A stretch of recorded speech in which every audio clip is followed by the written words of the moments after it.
And, it was the pandemic. It was strange. We couldn't get out in the world and like light the grill in front of people. Yeah. and Which cook. is such a selling moment. It's so important to do that. We didn't do it for like a year and a half. Oh, wow.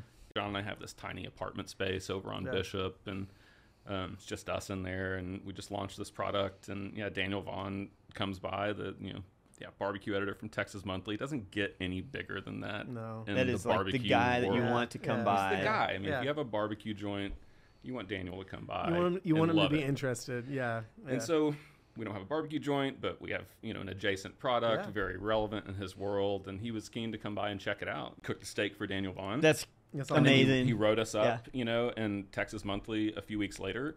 And it really put us on the map. I mean, it's the sort of thing that gets you kind of some immediate attention, like immediate credibility.